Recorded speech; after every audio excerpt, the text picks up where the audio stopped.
Hello students, in this video I am going to start new chapter number 2, the Union Executive, the President and the Vice President of India. But the Vice President is not in your syllabus, in further reduced syllabus of ICSE. Now we will talk about the President. The President is the executive head of the Indian Republic. All the executive powers are vested in the President. President has all the executive powers. He is the head of Indian Republic, but he or she exercises or her powers on the advice of Prime Minister and Council of Ministers. On the advice of Prime Minister and Council of Ministers, he only acts. The Constitution provides that there shall be a Council of Ministers with the Prime Minister at a head to aid and advise the President in the exercise of his or her functions. President जो भी काम करेगा, Prime Minister और Council of Ministers उसके head हैं. Prime Minister और Council of Ministers की advice के according he President will act or exercise his power. According to 42nd Amendment Act, it's obligatory for the President to exercise his or her functions in accordance with the advice of the Council of Ministers. President के ऊपर ये foundation होती है कि वो अपने functions उसी के अकॉर्डिंग एक्ट करेगा या फंक्शन करेगा जैसे जैसे काउंसिल ऑफ मिनिस्टर्स एडवाइस करेंगे. Now what are the qualifications for election? First, candidate should be Indian citizen. Candidate should be Indian. He should have completed 35 years. He should be qualified to become a member of the Lok Sabha. वो लोकसभा का member हो. A person should not be eligible for election as president. अगर वो president है तो वो election नहीं लड़ेगा if he holds an office of profit under the central or state government. Then election के लिए person president eligible नहीं है for the post of president. That person अगर उसके अंडर में कोई भी office of profit चल रहा होगा under the central or state government. Then term of office for 5 years. We all know. And if he misbehave, then he should be violated of the constitution. मतलब उसको अपनी position resign करनी पड़ेगी अगर उसने मिसबिहेवियर किया और incompetent in any way. Then vacancy. कब प्रेसिडेंट की सीट वेकेंट होती है, खाली होती है, एम्प्टी होती है? Because of the following reasons. In case of his or death, in case of resignation, in case of removal by impeachment or expiry of his tenure. The President will hold his or her office until have successors enters upon the office. President तब तक अपनी office में अपना office का काम संभालेगा जब तक नया प्रेसिडेंट उसके ऑफिस को, उसकी सीट को टेक ओवर नहीं करता. If the President office falls vacant due to other reason, a new President must be elected within 6 months. अगर प्रेसिडेंट किसी दूसरे रीजन की वजह से वो उसकी सीट खाली होती है तो new president within 6 months दूसरा प्रेसिडेंट इलेक्टेड हो जाना चाहिए. Now what is the process of impeachment? President का रिमूवल प्रोसेस को इम्पीचमेंट कहते हैं. प्रेसिडेंट को हटाया जा सकता है from the office for the violation of the constitution. अगर उसने कॉन्स्टिट्यूशन के साथ वियोलेशन किया है, छेड़छाड़ किया है, मतलब कोई चीज कॉन्स्टिट्यूशन के तहत नहीं हुआ है, charges for that purpose may be framed bye either house of the parliament. और वो इंजाम किसी भी हाउस ने लगाया हो प्रेसिडेंट के ऊपर. Then the resolution to impeach the president must be passed by 2/3 majority of the total membership of the house. Total members के 2/3 मेजोरिटी अगर इम्पीचमेंट प्रोसेस पास कर देते हैं तो president has to resign. A 14 days notice, 14 दिन की notice दी जाती है by at least 1/4 of the total numbers of members haves to be given. Then the charges impose. जो भी चार्जेस इम्पोज हुए हैं, जो भी इंजाम लगे हैं प्रेसिडेंट के ऊपर, वो इन्वेस्टिगेट भी करता है कोई भी दूसरा house. The president has the right to appear in the person in order to answer. द प्रेसिडेंट के पास हक है, वो अपने चार्जेस को आंसर कर सकता है, सफाई दे सकता है, अपने आप को डिफेंड कर सकता है. ठीक है. If the charges are established by the 2/3 majority of the total membership of both the houses, the president is impeached and remove from his office. दोनों हाउसेस के टोटल मेंबरशिप से 2/3 मेजोरिटी तब भी चार्जेस प्रूव्ड हो जाते हैं, तब भी प्रेसिडेंट को रिमूव करना पड़ेगा, अपनी सीट रिजाइन करना पड़ेगा. The president may resign before the expiry of his tenure by writing a letter. President खुद भी अपने आप रिजाइन कर सकते हैं before the expiry of full term by writing a letter, वो लेटर लिखेंगे वाइस प्रेसिडेंट ऑफ इंडिया को एड्रेस करके. The vice president will communicate that decision to the speaker of the Lok Sabha. A new president must be elected within 6 months. तो किसी भी कारण, किसी भी रीजन से प्रेसिडेंट रिजाइन कर सकते हैं. अगर उनकी तबियत खराब है या उनको रूल करने का मन नहीं है, उनको प्रेसिडेंट की पोजीशन से डर है, तो कुछ भी कोई भी कारण है तो वो प्रेसिडेंट के ऊपर है. तो न्यू प्रेसिडेंट इलेक्शन होगा within 6 months. Till then the vice president, और तब तक vice president act as a president जब तक नया प्रेसिडेंट नहीं मिलता.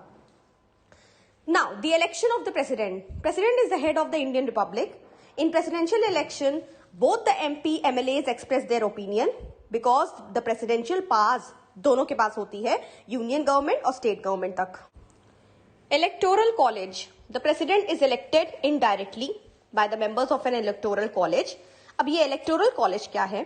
इलेक्टोरल कॉलेज में बोथ द हाउसेस, दोनों हाउस के, लोकसभा राज्यसभा के इलेक्टेड मेंबर्स होते हैं. The elected members of the legislative assemblies of the state and 2 union territories, Delhi, Puducherry, इनके भी legislative assembly के members होते हैं. States के legislative assemblies के members होते हैं. At least 50 electors must propose the name of the president and 50 electors should second the nominations. A manner of election. Constitution has taken special care to ensure uniformity in representation of different states. हाँ, different states के लोग हैं, different states के elected members हैं, तो president का election कर रहे हैं इनडायरेक्टली. तो कॉन्स्टिट्यूशन ने बहुत अच्छे से ख्याल रखा है कैसे होना है. The value of votes of each member of the state legislative assembly is determined by dividing the population of that state. उस स्टेट के मेंबर की जो कितना वो वोट दे सकता है वो डिटरमाइंड होगा by dividing population of that concerned state by the total number of elected members. Okay, तो total number of elected members जो भी होंगे उनको डिवाइड कर दिया जाएगा according to that population of that state. The question does arrive, जो भी आएगा उसको डिवाइड कर दिया जाएगा by 1000. मान लीजिए रिमाइंडर 5000 से ज्यादा होता है तो vote of each member is increased by 1. अगर रिमाइंडर 500 से ज्यादा होता है, if the reminder is more than 500, तो ईच मेंबर, हर एक मेंबर का वोट 1 से बढ़ जाएगा. If it is less than 500 तो रिमाइंडर इग्नोर कर दिया जाएगा. This is the formula given on page number 19. Number of votes of each elected member of the union parliament for presidential election is derived by dividing the total number of votes of elected members of the state legislative assemblies by the total number of elected members of the houses of the parliament. Value of votes, जो member हैं parliament के, उनके votes कैसे count होंगे, value कैसे निकलेगी. Total value of votes casted by the elected members, जितने भी legislative assembly हैं, total votes उनको कितने मिले, वो upon total number of elected members दोनों हाउसेस के. तो मतलब ऊपर लेजिस्लेटिव असेंबलीज के total value of votes divided by total number of elected members of both the houses. Elected members नीचे रहेंगे, टोटल नंबर, इनको डिवाइड किया जाएगा तो value of votes of the member of the parliament निकल आएगा. Each member of the electoral college will cast votes on block in favour of 1 candidate only. तो हर member एक ही कैंडिडेट को दे सकता है vote. In 1 candidate only. After the value of votes is determined for MLAs and MPs, the election is held in accordance with the system of proportional representation by means of single transferable votes through secret ballot. Secret ballot के through voting होती है. If there are 4 presidential candidates, the voter may mark the names on the ballot paper in order of preference 1, 2, 3, 4. तो मतलब order ballot paper में जिसको पहले रखना है 1, then 2, then 3, then 4, है ना. अगर 4 प्रेसिडेंशियल कैंडिडेट्स हैं, बैलेट पेपर बिकम्स इनवैलिड अगर फर्स्ट प्रेफरेंस मार्क नहीं होता है. The electoral quota is determined by dividing the number of valid votes by 2 and then by adding 1 to the question. ये electoral quota determined होता है. This is the example. मान लीजिए valid vote cast है 10,000, तो 10,000 divided by 2 plus 1, 5,001. This is the quota. In order to get elected a candidate must be votes at least equal to the quota. अगर किसी एक candidate को elect होना है तो एटलीस्ट कोटा की इक्वल वोट्स उसके आने चाहिए. काउंटिंग होती है वोट्स की, starts with the preference votes only, first preference जिसको दी जाती है। Candidate gets the fix requisite quota, अगर कैंडिडेट को मिलता है वो कोटा तो वो डिक्लेयर हो जाएगा इलेक्टेड। लेकिन अगर किसी भी कैंडिडेट को fix number of quota votes नहीं मिलते हैं, दैट कैंडिडेट इज एलिमिनेटेड। अब फिर सेकंड प्रेफरेंस को देखा जाएगा, फिर सेकंड को नहीं मिलता है तो फिर थर्ड को देखा जाएगा। थर्ड को नहीं मिलता है अगर वो कोटा, जैसे यहाँ पे एग्जाम्पल हम लोगों ने लिया है फॉर 5001, अगर थर्ड को नहीं मिलता है तो फोर्थ प्रेफरेंस कंटिन्यू करते हैं जब तक कोई भी candidate required number of votes जो उसको मिलने चाहिए जब तक वो सिक्योर नहीं हो जाता तब तक। D, according to the 39th and 44th Constitution Amendment Act of 1975 and 1978, all disputes arising, जो भी disputes होती हैं in connection with the election of Indian President will be decided by the Supreme Court of India and its decision is final। मान लीजिए इस election के द्वारा जो भी डिस्प्यूट निकलते हैं या कोई भी कंफ्यूजन होती है इंडियन प्रेसिडेंट के इलेक्शन के दौरान, तो वो डिस्प्यूट का decision supreme court of India लेता है and that decision will be final. The present Indian President, namely Shri Ram Nath Kovind, is an Indian politician currently serving as the 14th President in office since 25th July 2017. Previously, he had served as Governor of Bihar from 2015 to 2017 and he was a member of the Parliament Rajya Sabha from 1994 to 2006. Now next topic is oath of office. Oath लेता है, शपथ लेता है in front of Chief Justice of India। तो president यहाँ पे oath लेंगे, उनके ओथ में प्रेसिडेंट शपथ लेते हैं that he will execute the office of the president faithfully, है ना, बहुत ही ईमानदारी से अपना पोजीशन को वो प्रेसिडेंट अपने ऑफिस को एग्जीक्यूट करेंगे, अपने दर्जे को, अपने रिस्पॉन्सिबिलिटी को निभाएंगे। Second, to devote oneself to the service and well being of the people, अपने आप को डिवोट कर देंगे for the welfare of the India, for the welfare of the people of India. Reasons for indirect election of Indian president, क्यों indirect election होता है? First reason, framer of the constitution wanted presidential election to remain a quiet and dignified affair. जो constitution बना रहे थे, जो framers थे, वो चाहते थे कि ये प्रेसिडेंशियल इलेक्शन बहुत ही क्वाइट वे में, कम पैसे में, less money, less time, less energy involve हो, तो इस वजह से इनडायरेक्ट इलेक्शन इसको रखा गया था। In a parliamentary system of government, पास काउंसिल ऑफ मिनिस्टर्स के हाथ में होती है, प्राइम मिनिस्टर के हाथ में होती है, प्रेसिडेंट तो सिर्फ एक्ट करता है, प्रेसिडेंट के पास रियल पावर तो होती नहीं है, तो ये इसलिए भी प्रेसिडेंट को इनडायरेक्टली रखा गया कि जरूरत नहीं है कि प्रेसिडेंट को डायरेक्टली इलेक्ट किया जाए, है ना। Then it would be difficult to provide an electoral machinery, president के इलेक्शन के लिए मिलियंस ऑफ पीपल को इलेक्शन में इन्वॉल्व होना पड़ता, अलग अलग जगह मशीन्स होती हैं, तो इट वॉज वेरी डिफिकल्ट कि इलेक्टोरल मशीनरी इस इलेक्शन के लिए रखा जाए in which millions of people would have to take part. बहुत ज्यादा खर्चा होता है, बहुत ज्यादा एक्सपेंडिचर होता है, that's why. So this is president selection process. Citizens vote, citizen का वोट एमएलए को जाता है, एमपी को जाता है, elected member parliament in Lok Sabha. तो ये दोनों जो हैं, जो लोकसभा के मेंबर्स हैं और एमएलए इलेक्टेड मेंबर्स हैं, ये इलेक्टेड एमएलए और elected MP in Lok Sabha, member of parliament in Lok Sabha, ये सब मिलके प्रेसिडेंट ऑफ इंडिया को चूज करते हैं। तो ये इनडायरेक्ट इलेक्शन हुआ। बट इलेक्टेड एमएलए और elected member of parliament in Lok Sabha, ये डायरेक्ट इलेक्शन के थ्रू आए हैं, क्योंकि ये सिटीजन के वोट के थ्रू आए हैं, directly elected by people of India. Fourth, a direct election would place too much power in the hands of the masses that are mostly illiterate। हाँ, डायरेक्ट इलेक्शन जो होता है वो बहुत ही, देखिए हम सभी जानते हैं कि बहुत इलिटरेट और ज्यादा पॉलिटिकल अवेयरनेस भी लोगों को नहीं रहती, बस वोट देने चले जाते हैं। तो डायरेक्ट इलेक्शन में आप देखोगे बहुत ज्यादा मास इन्वॉल्वमेंट होता है, मोस्टली इलिटरेट होते हैं, किसी को भी वोट दे देते हैं, तो एक जेन्युइन नहीं निकलता। That's why president of India, India's election is indirectly elected। Powers of the president, first power executive powers, head of the union executive, है ना, all executive orders are issued in the name of president। Formation of the council of ministers, the president appoints the prime minister and on the advice of prime minister, president appoints other ministers।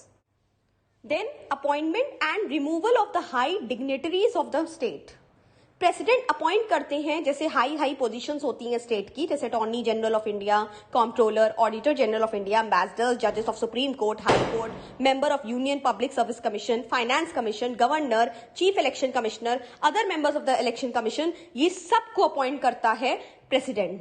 President has the power to remove these ministries, attorney general and governor as well. Administration of the union territories board areas की responsibility president के पास होती है. Management पूरा president संभालता है. President act as an administrator of that union territory. Control over the state government के ऊपर भी कंट्रोल रहता है यूनियन गवर्नमेंट का. During president's rule the control of the union government over state is complete. Now next is legislative powers. Diplomatic powers is not in your syllabus. Legislative powers, first to summon and prorogue parliament and dissolve the Lok Sabha. सबसे बड़ी power है president के पास, वो dissolve कर सकती है लोकसभा, है ना, और सम्मन भी कर सकती है, हाउस को जॉइंट सिटिंग भी करा सकती है.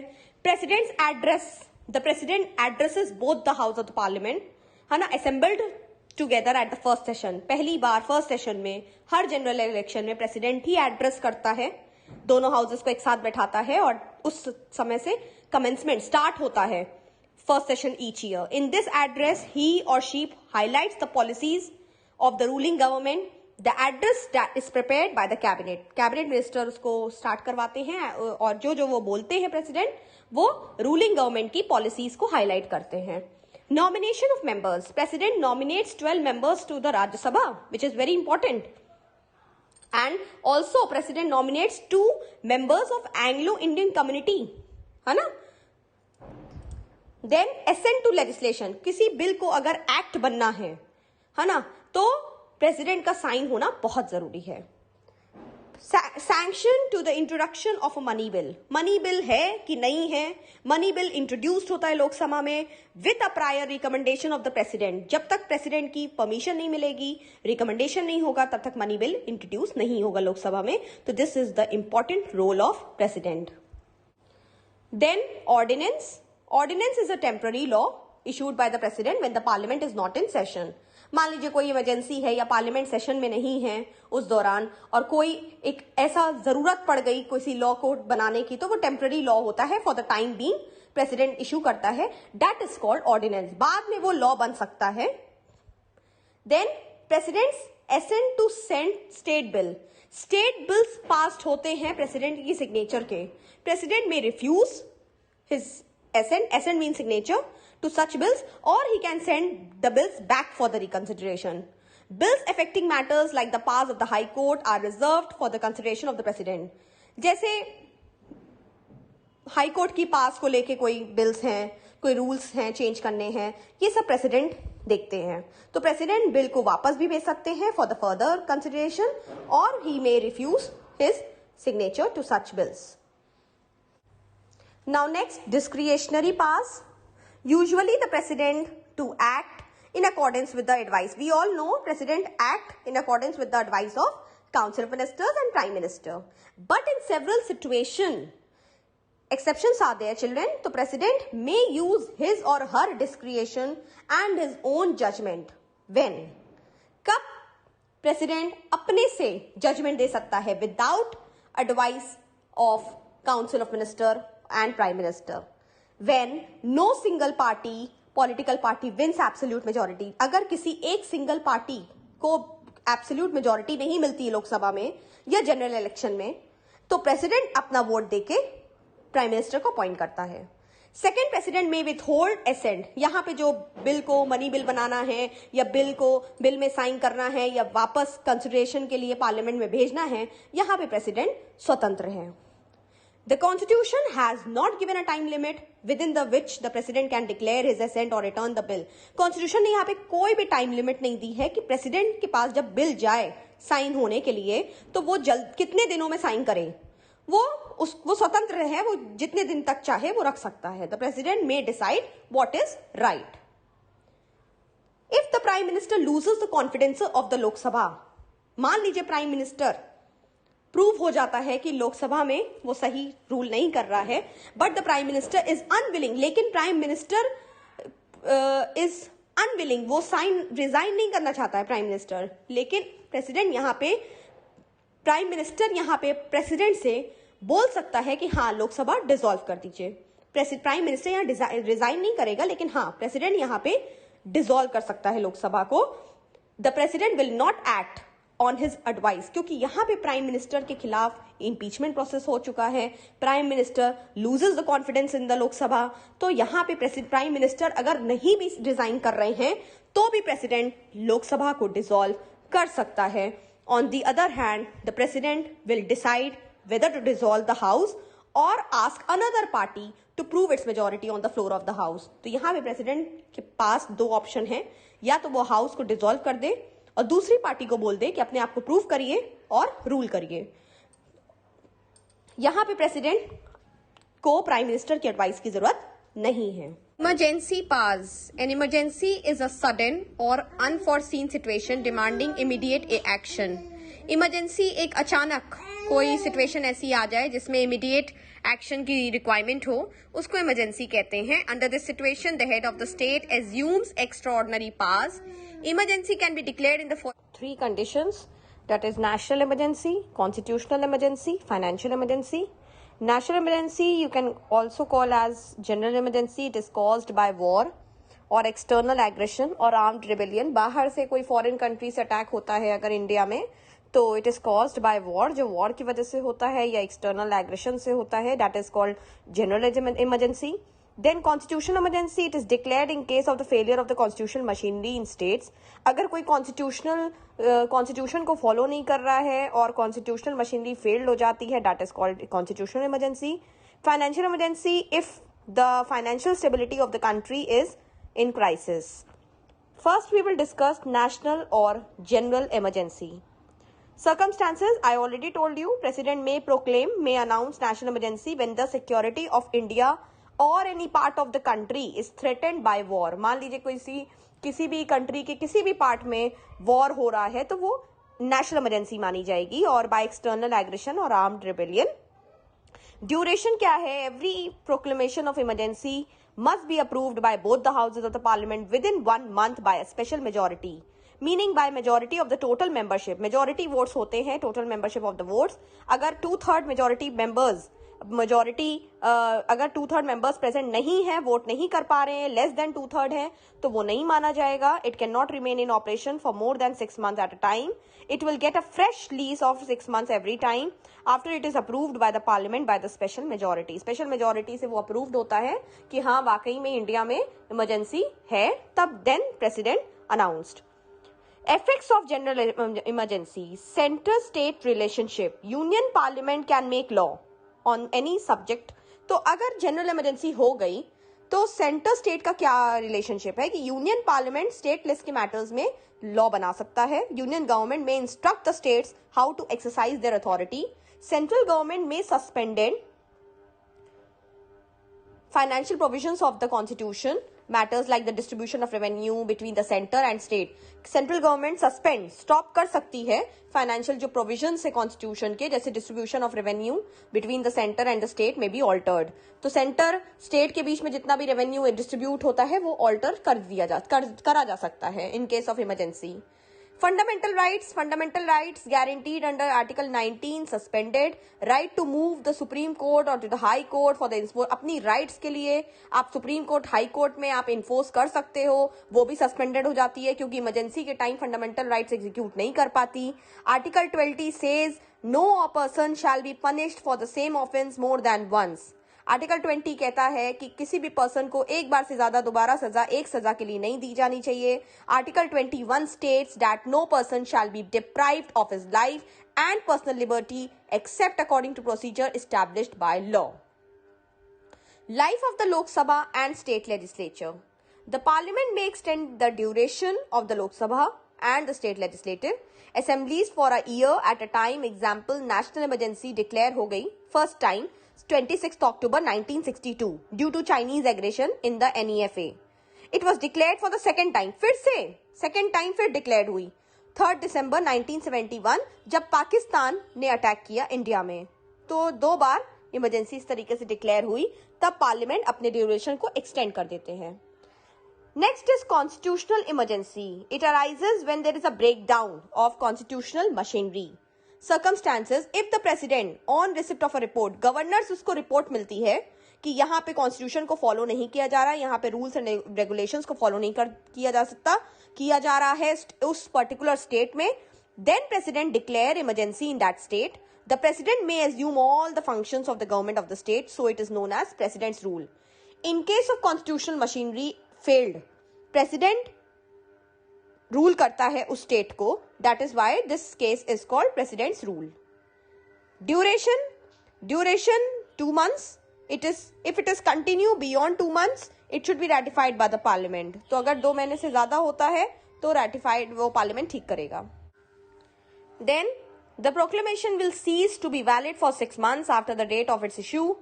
Even if the parliament ratifies it, it can be extended for another 6 months. तो 6 months के लिए फिर से extend हो सकता है. Thus president's rules can normally continue for a year.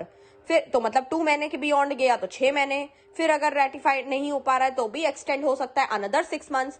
तो हम ये कह सकते हैं कि प्रेसिडेंट्स रूल्स 1 साल तक, ईयर तक चल सकता है. It may be extended beyond 1 year. हाँ, 1 ईयर से ज्यादा भी जा सकता है प्रेसिडेंट्स रूल. जब when a proclamation of emergency is in operation in the whole of India, मान लीजिए इमरजेंसी पूरे इंडिया में आ गई है या किसी पार्ट में आ गई उस स्टेट में और अभी भी इमरजेंसी है, तो फिर 1 साल से ज्यादा प्रेसिडेंट्स रूल चलेगा. The election commission certifies that holding election to the legislative assembly of the state is difficult. Legislative assembly of state का इलेक्शन हो नहीं पा रहा है ना, तो उसमें भी फॉर मोर देन 3 years भी चलेगा. Effect of the imposition of the presidents rule. President rule होने का स्टेट में क्या फर्क पड़ता है? The legislative assembly of the state may be dissolve और suspended. In that case, parts of the state legislature shall be exercised by the parliament. Legislative assembly या तो डिसॉल्व हो गई या तो सस्पेंड हो गई, तभी प्रेसिडेंट्स रूल चल रहा है. कॉन्स्टिट्यूशनल ब्रेकडाउन हो गया उस स्टेट में. अब जो पार्ट्स हैं स्टेट लेजिस्लेचर की, वो पार्लियामेंट एग्जीक्यूट करेगी.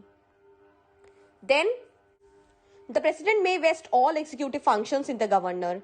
गवर्नर के जितने भी एग्जीक्यूटिव फंक्शंस हैं, प्रेसिडेंट विल execute.